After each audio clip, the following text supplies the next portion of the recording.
Origamika révèle à Claire une piste qu'elle ne peut s'empêcher d'explorer. Elle confie son fils à Luciana. Elle doit partir seule en exploration.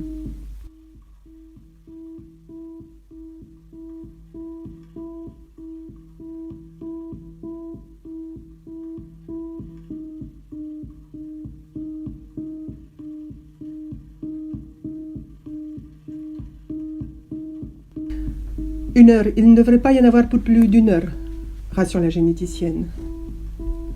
Noah n'en a pas vraiment envie, mais il sait qu'il n'en a pas vraiment le choix non plus. Il faut sonder, comprendre, trouver la bête de cette, entre guillemets, dystrophie cutanée évolutive.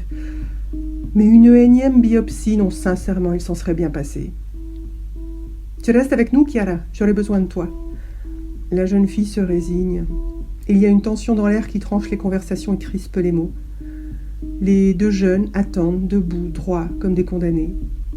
Luciana est concentrée sur sa tablette à préparer un nouveau déplacement de son laboratoire. Un silence lourd pèse sur les occupants et le plancher.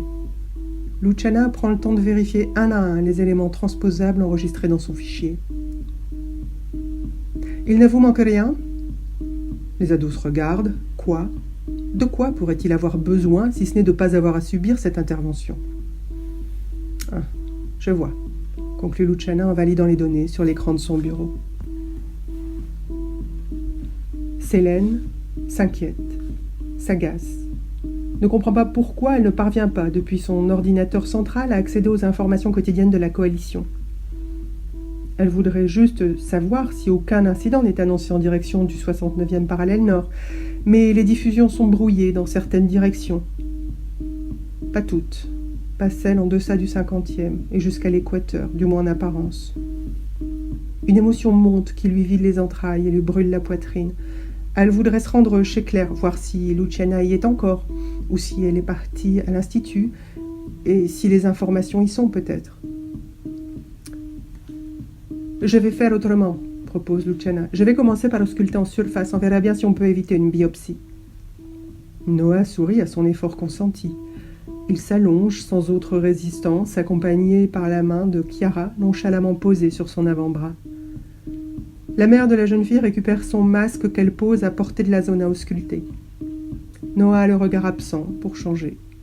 Chiara garde la main de contact, substitut maternel, tandis que la généticienne cale son siège à hauteur de la lésion, saisit son masque à force atomique, qu'elle se resserre sur le front, le temps de vérifier sur sa tablette l'ouverture d'un dossier de synthèse de l'intervention.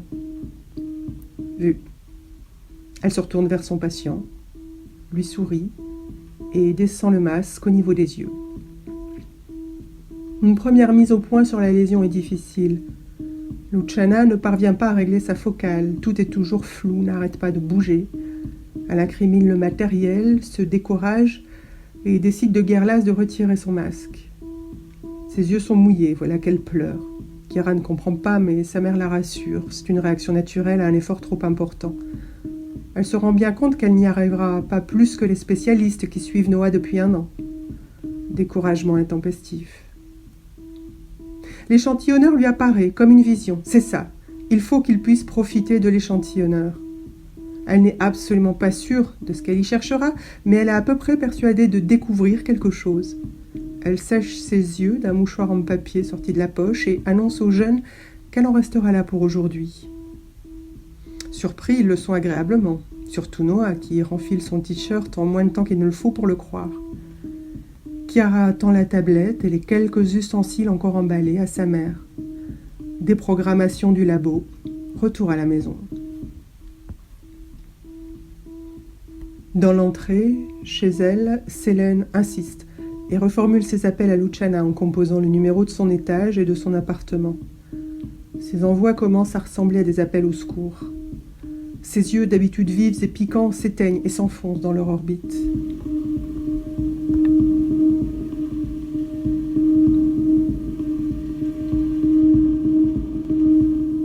Un jour, 2 jours tout au plus.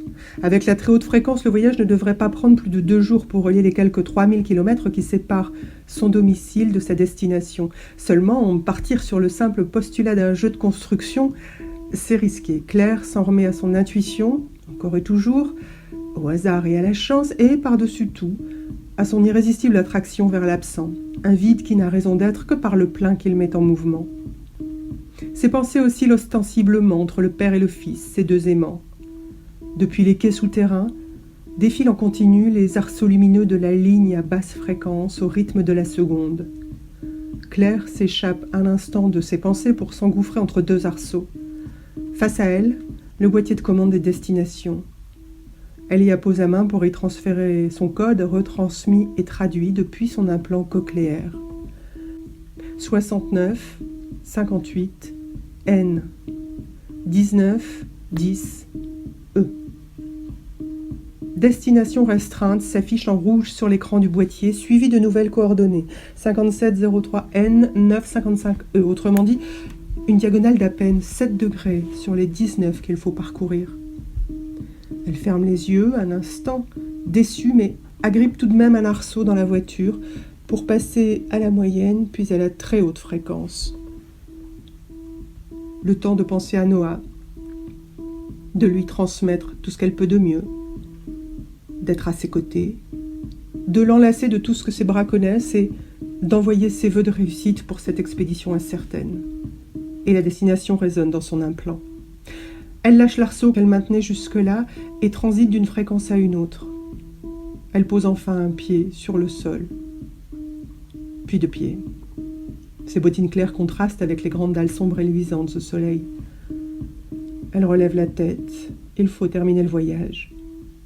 Elle cherche des yeux des repères, quelques indices dans ce paysage inconnu.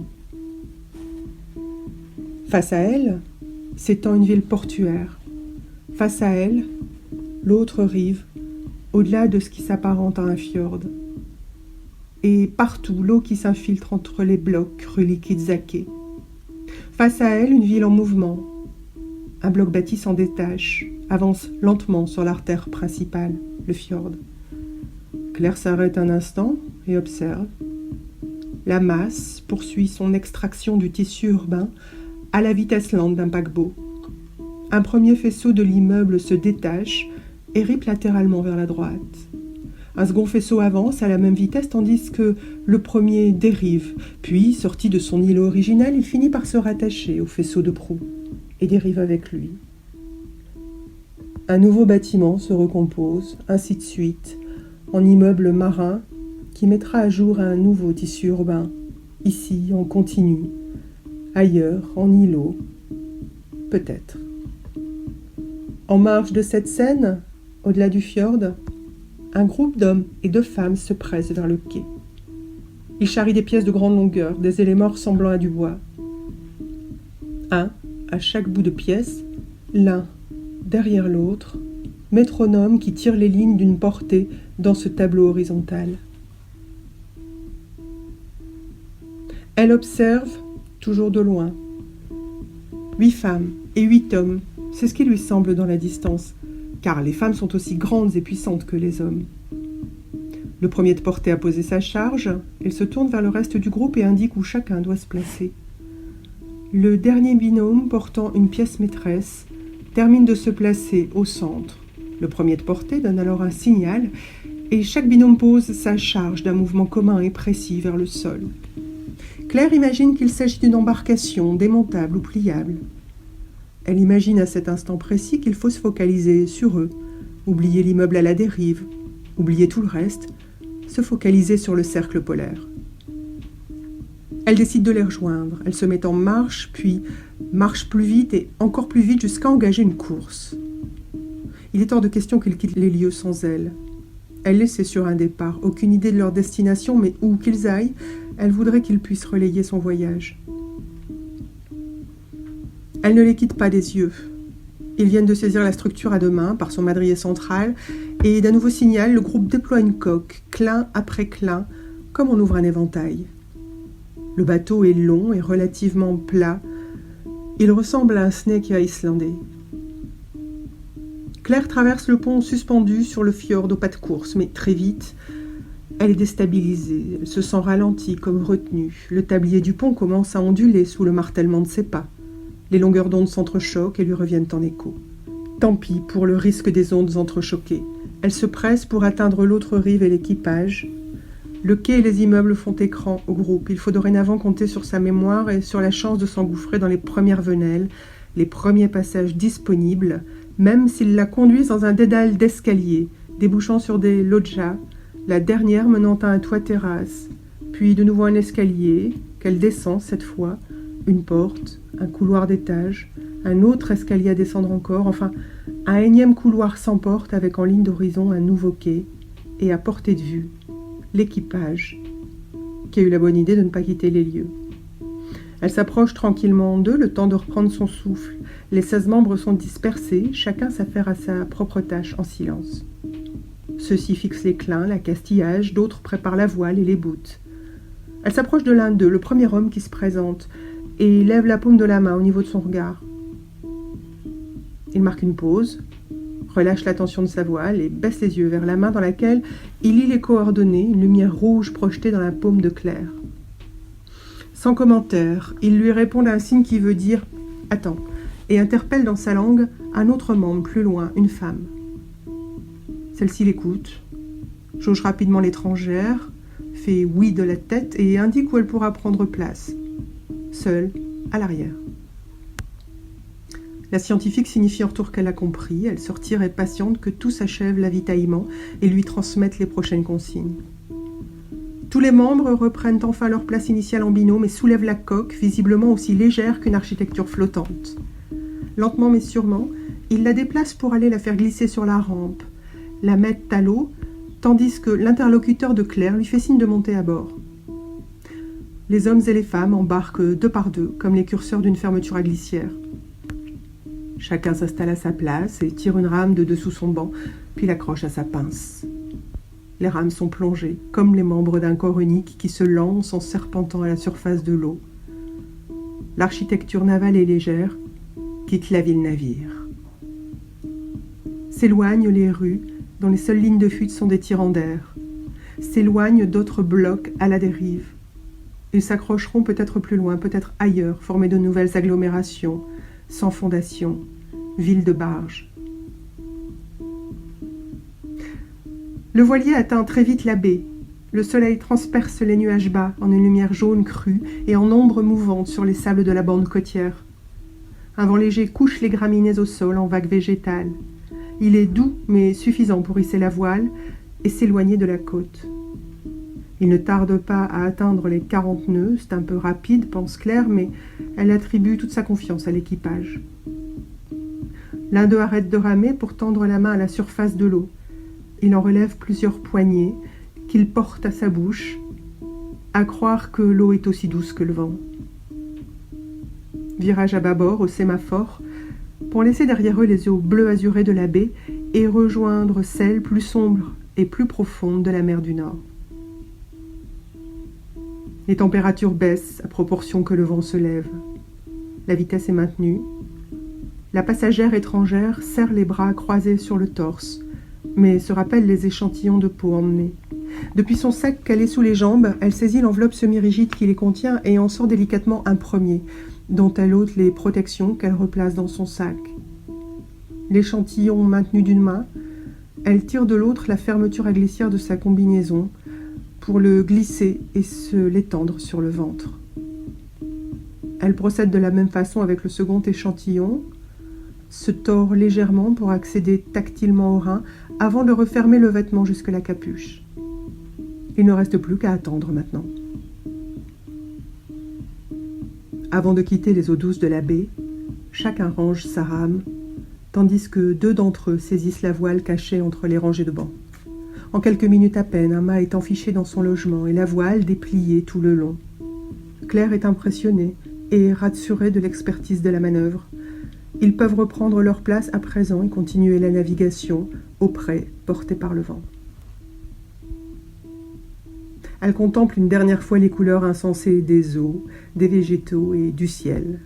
Se penche elle aussi par-dessus le bordé et de deux mains jointes laisse l'eau de mer emplir le creux qu'elle remonte à son tour jusqu'à ses lèvres. Légère sensation de frisson de la surface du ventre jusqu'au rein.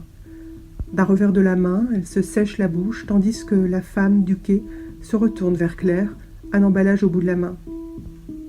Une barre d'aliments compactés. Claire apprécie le geste, l'enca, et tous ceux qui l'accompagnent, à commencer par les côtes altières qui se profilent à l'horizon. Très vite, les dunes s'enrochent. Très vite, les côtes rocheuses deviennent falaises, vallées d'eau salée qui déchirent la côte en faille abrupte et aux confins invisibles. Des cascades d'eau douce tombent par endroits, et une faille succède à une autre. Paysage cinétique. Elle pense à Noah, à Aurier dont elle commence à sentir la présence, une présence envahissante, celle qui de proche en proche sature ses pensées. Dans cette histoire sans parole, les images surgissent et glissent avec le son du vent accordé à celui de l'eau battue par les rames. En surplomb, le soleil froid et intense. Bientôt, il apparaîtra en ligne de mire. Le vent s'engouffre dans les vêtements. Claire referme la capuche sur son visage, avec juste ce qu'il faut d'air et de visibilité. Pour l'heure, rien d'autre qu'une répétition d'intenses instants d'émotion. C'est tout ce qu'elle se permet comme ligne d'horizon. Même le froid disparaît. Enfin, pas tout à fait, pas sur le visage. Elle écarte la capuche d'une main, plongeant sur sa nuque.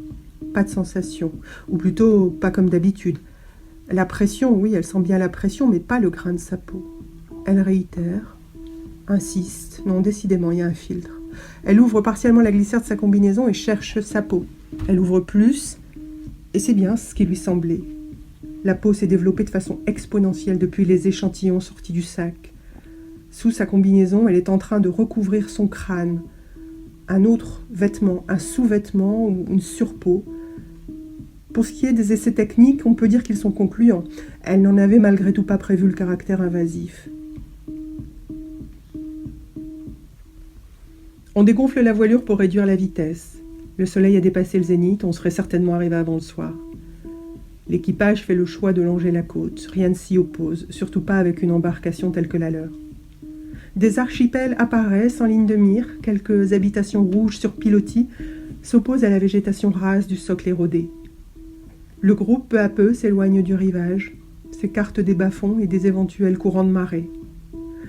Un aigle de mer fait irruption à l'arrière et suit l'équipage dans sa course. Il a réglé sa vitesse sur celle du voilier.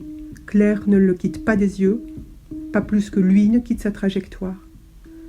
Inopinément, il pivote et fait un large écart sur la gauche. Il s'éloigne, s'amenuise, majestueux, ponctuel, confondu dans le sombre des eaux de mer ou des granits rocheux. Elle ne distingue plus. L'équipage est définitivement absorbé à sa tâche. Claire en profite pour vérifier les échantillons. Elle retire un gant avant d'ouvrir sa combinaison, mais constate incrédule que ceux-ci recouvrent presque totalement sa peau. Claire écarte les doigts, tourne la main. Les peaux ne se confondent pas. La couleur est différente, mais ne varie pas, n'offre pas de variation chromatique à l'instar d'une peau vivante. De quelle peau peut-il bien s'agir d'ailleurs? Celle de Luciana ou celle de Lucas? Elle écarte finalement son vêtement pour lire L, G sur son bassin. Lucas est bien devant, Luciana derrière. Elle fait coulisser la main entre l'aisselle et la hanche pour vérifier le point de jonction, la couture. Pas de discontinuité perceptible. Les deux peaux se seraient simplement soudées. Simplement, peut-être. Mais dans quelle mesure s'étend et s'entend cette simplicité? Claire s'interroge, écarte un peu plus le haut de sa combinaison pour évaluer l'aspect des toiles. Là encore, la jonction est imperceptible. Les deux peaux paraissent vraiment ne faire qu'une. Elle ne peut s'empêcher de penser au déroulement, à l'enroulement, au moment de la soudure, celui où les éléments se combinent, s'accrochent les uns aux autres. Carbone-hydrogène ou carbone-carbone? Le minéral est-il le seul élément de cette continuité? Claire se penche de nouveau par-dessus bord et glisse la main à la surface de l'eau qu'elle ramène machinalement à la surface de la toile. Elle se surprend elle-même, ne comprend pas son geste, comme un réflexe, comme si elle voulait la nourrir, la maintenir en vie. On se rapproche de la côte. Claire est soulagée de cette fin de voyage. Les skippers de tête descendent avant que le bateau ait atteint le rivage. La femme qui l'avait accueillie à l'embarquement lui fait signe de rester en place. Mais tous descendent, pas un équipier qui ne reste à bord. Pour la première fois depuis le départ, Claire aimerait avoir quelques explications. Mais on reprend la mer. Le temps se couvre en mer du Nord. Est-on encore en mer du Nord? C'est vrai. Où est-on exactement? Elle ne posera pas la question. Elles préservent l'une et l'autre leur énergie individuelle mais tellement commune à ce niveau du voyage. Sa coéquipière est ultra concentrée, le regard fixe sur la route. Elle indique à Claire de rester à l'arrière et de bien regarder la voile, ce qu'elle fait. La femme détache alors d'un seul coup l'écoute. La voile se détend, se rabat de l'autre côté du voilier. Claire a juste le temps d'esquiver pour éviter la baume. La skipper retend aussi vite la voile en laissant l'embarcation changer de cap. Claire ne peut dissimuler ses doutes, mais elle choisit de se détendre pour se concentrer sur les prochaines indications, et parce que le contraire ne servirait à rien. La mer est agitée, des vents forts se sont levés. Elle ne peut rien lâcher, pas un instant. Tout est contingent à l'instant, au vent changeant, à la gîte parfois, à la pluie qui arrive pour finir, à la vitesse qui transforme définitivement l'embarcation en catamaran, à un serpent marin qui surgirait, n'importe quoi, pourvu qu'elle n'ait pas à écoper d'un orage, c'est tout ce qu'elle demande. Recentrage, cap au nord, barrer, maintenir le cap, éviter les obstacles, éviter le tapage et arriver, vite. Bientôt, le vent mollit, les corps aussi. Claire tend à sa coéquipière un fruit tiré de son sac. Le monocoque affleure à présent sur l'eau en maintenant une vitesse constante. Elle ne sait pas laquelle ou juste, mais c'est impressionnant de naviguer sur une embarcation aussi légère, sur une mer aussi forte. À présent, elle peut reprendre ses esprits, laisser dériver ses pensées, qui l'amènent vers cette sempiternelle question. Où sommes-nous? Aucune terre en vue depuis que les skippers ont été débarqués, aucune à l'arrière, pas plus à l'avant. Naufragé solitaire, naufragé volontaire, oserait-elle dire. Elle ne comprend plus. Alors elle interroge dans l'étendue de ces lieux abstraits à toute toponymie. La femme ouvre sa main droite, la lui tend, et laisse le soin à sa passagère de lire les coordonnées géodésiques qui s'y illuminent. Pas exactement celles que Claire a en mémoire, mais elle ne peut lui demander de faire marche arrière. Bon, elle lui sourit finalement d'un sourire arrangé de bienveillance et de résignation. Voilà où elles en sont à cette heure avancée de la journée. Le soleil est immensément bas et lointain sur l'horizon. Il diffuse une nappe de feu sur l'étendue maritime. Il est malgré tout chaud et réconfortant. La navigatrice maintient le cap et la barre d'une résistance incroyable. C'est ainsi que la juge Claire qui aimerait se laisser dériver un peu plus. Ses yeux se ferment un peu plus à chaque tentative de résistance, mais elle ne veut pas laisser sa coéquipière seule. Elle résiste encore, ce qui n'échappe pas à la femme qui lui transmet la barre pour préparer un pliage. Un blouson qu'elle met en boule et lui offre. Elle le dispose à ses côtés, d'un sourire.